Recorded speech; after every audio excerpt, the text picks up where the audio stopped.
Hello, Seka. Oh, British Seka, did you see the news? I saw it before you did, because I'm free to play, and all I did was check my Twitter feed on Paimon. What? Clearly, I just have a better Twitter handle than you do. Free to play, by the way, Sekapoko. That's not even a... What? I'm just British Seka. No one cares. All right, well, do you want me to go over the banner or something, or like... No, I don't have Primos. I don't care about this banner. Okay. I get it.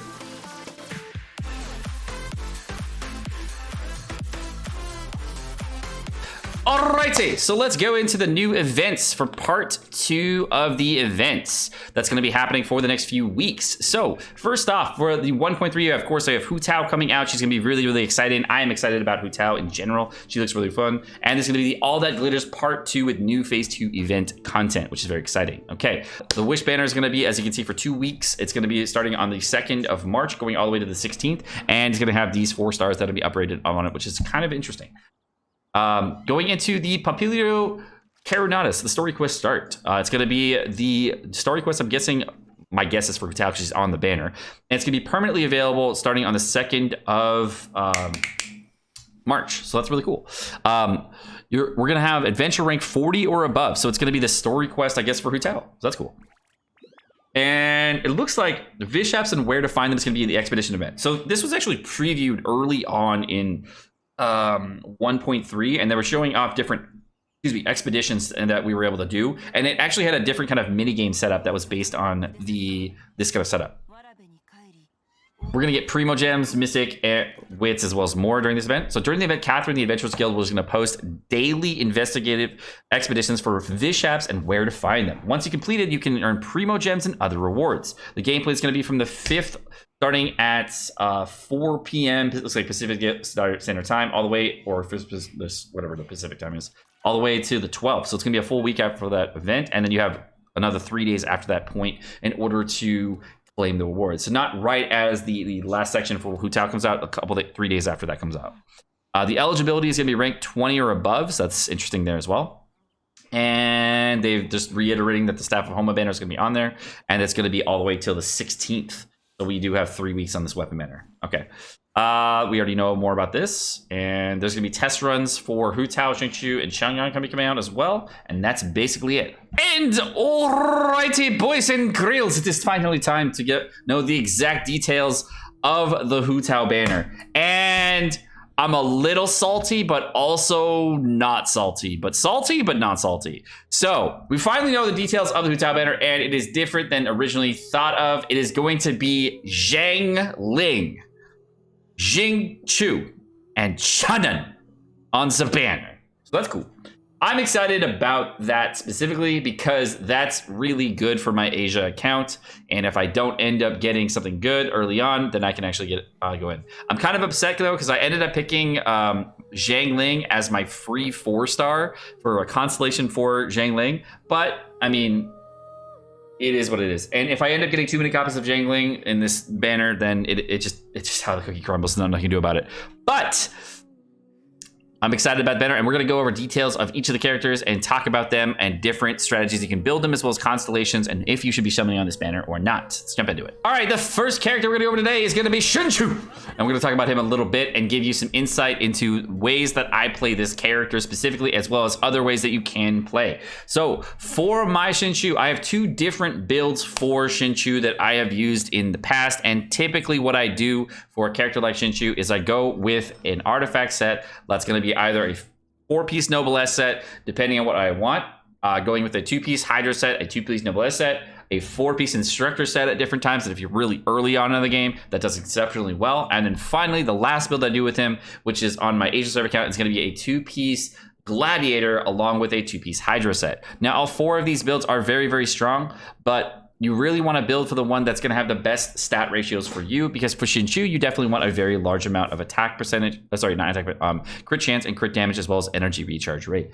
You do not want to dip below 150% energy recharge rate with whatever character build that you want to go for. And if you are going to be using a weapon like a sacrificial sword, you're going to get way, way more energy recharge than that. So you're probably going to want over 200% energy recharge at that point. If that's the case, if I'm using a sacrificial sword instead of using a crit chance, crit damage weapon, you can see there my stat here advantages definitely change a lot. So you end up getting a very different stack breakdown and going for that. So my opinion for a Xingqiu build is definitely don't go with an energy recharge stance if you are going to be going with an energy recharge weapon. It's definitely not the right way to go because you're just going to screw yourself over. Go with something that's a little bit more mixed in between. The weapon I typically go with on my Xingqiu is actually not a sacrificial sword that a lot of people do go with, and I end up using a Harbinger of the Dawn.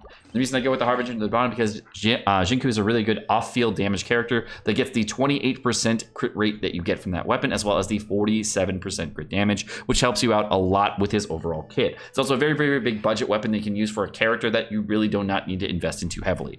For talent-wise, you want to focus, if you're going to go for more of an elemental reaction style build, you definitely want to focus more on the E ability. And if you are going for more damage on your ultimate, obviously the Raincutter Sword is very, very good. For constellations, C1 Xingqiu is not really helpful. C2 is definitely a big boost to your damage because it extends the duration of your ultimate, as well as lowers Hydra resistance, and it's very, very exciting. Constellation 4 is exceptional as well because it's going to boost the amount of damage that you deal with your E ability as long as you use your ultimate first and then your E ability afterward by 50%. And finally, the ultimate ability, what it does is it's actually going to just increase the number of rain swords that come out from Xingqiu. So for Xingqiu's ultimate, I'm going to go ahead and pop that real quick and go here. You'll notice I'll pop 2 rain swords here. Then it goes to 3, then to 5.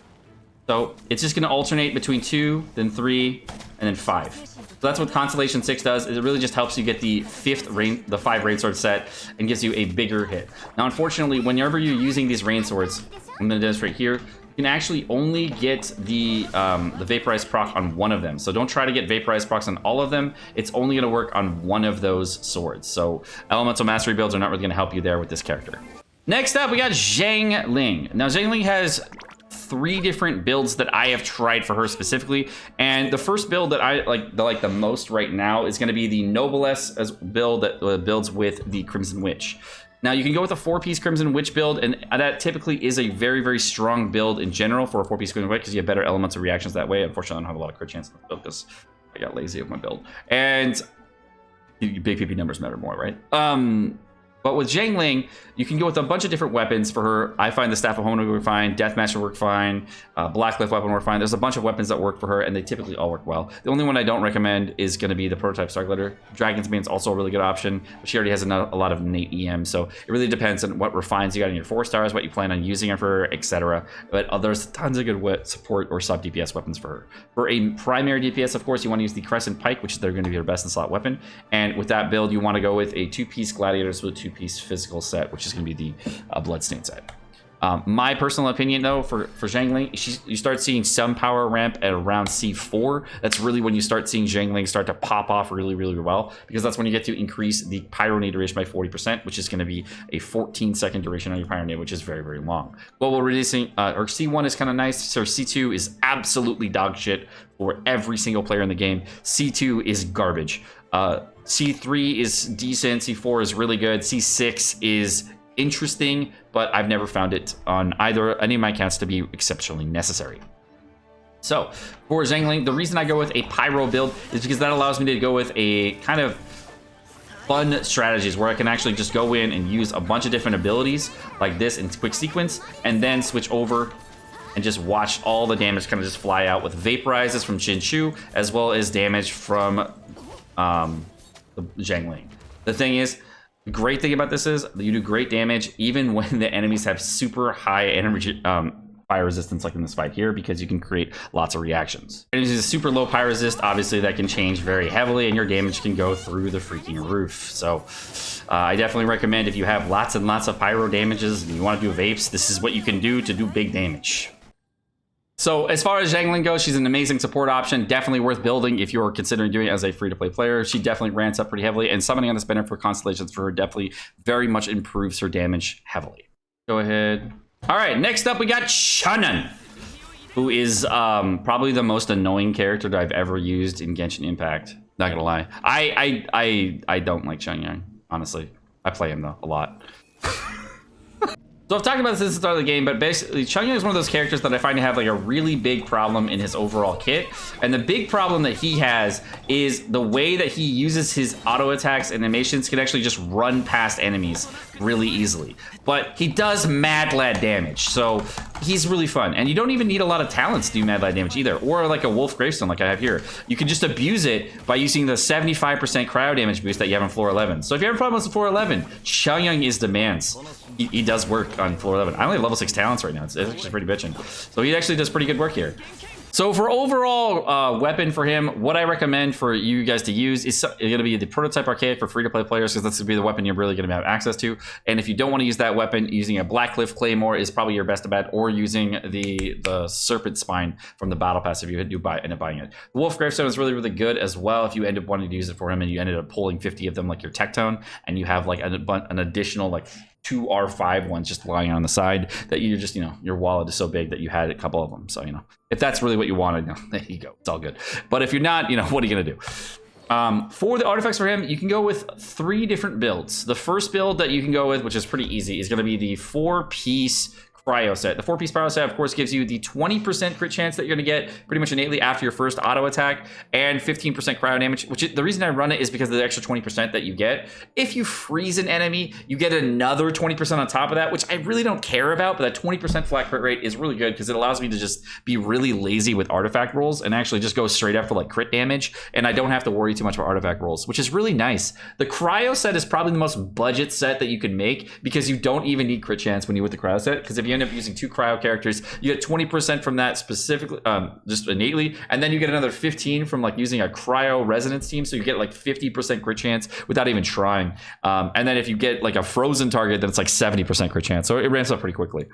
The second build you can go with is actually what I did really early on with Xiangling, is I went with a 2-piece Wanderer's Troop as well as a 2-piece Gladiator set, just because this has happened way before the cryo sets even existed, and I'm just getting those pieces over time and ended up using them. That was probably my favorite build early on, and it did pretty darn good damage because you're building off crit chance, crit damage, attack percentage, and elemental mastery, and this before you get elemental reaction damage that you can get really big with the cryo sets, etc. So that's what I specifically did with Xiangling in order to make him good early on. But for the talents that you want to prioritize, you definitely want to prioritize Normals if you're going to be using him early on as a main DPSer. But the main talent that you want to level up, which is the best early game build for Chongyun, the best late game build for Chongyun, in my opinion, is going to be a 2-piece cryo set paired with a 2-piece Noblesse set. This set in particular is going to allow you to get the most amount of damage from your ultimate ability, which is going to have a large amount of things coming out, and that will definitely ramp up even heavier at C6. The first constellation for Chongyun is actually the most interesting that I found.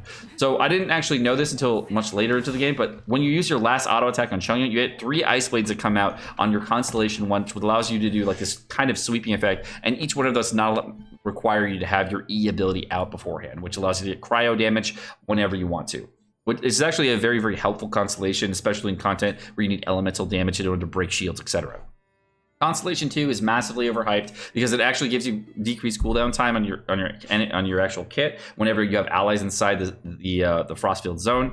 But what I found with this is that it's not going to be as helpful as a lot of people realize, and I think that this is just kind of just an overhyped constellation in general, and I don't find it to be super useful. It sounds good in theory, but not super good in practice. For the Constellation 4, it's only really good because it's going to get energy for you if you're going to be using Chongyun as a main DPS, and very people will do that. But if you are a person that is going to be using Chongyun as a main DPS, then it is a very, very good constellation for you.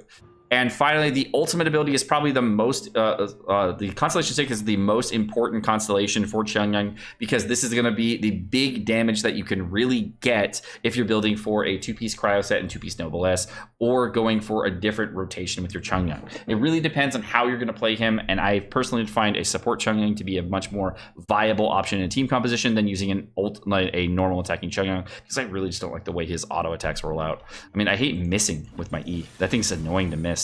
And last up, we got Hu Tao.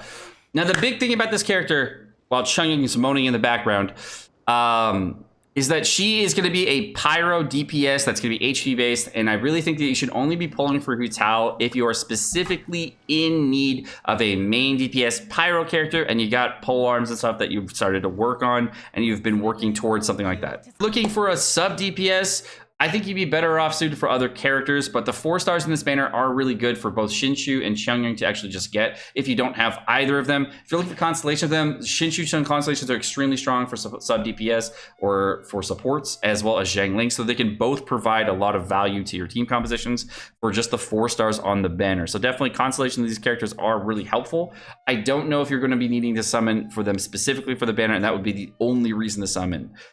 Hu Tao is a really good unit, and she looks awesome. I hope that she's going to be one of the best pyro DPS in the game based on the ratios he has right now, but we don't actually know. All right, that's going to be it. All right, guys, well, that's going to be it for this video. My name's Sekapoko. Thank you so much for watching. I hope you guys enjoyed the video. If you guys enjoyed the video, of course, like, subscribe, all the fun stuff, and you guys have a wonderful rest of your day.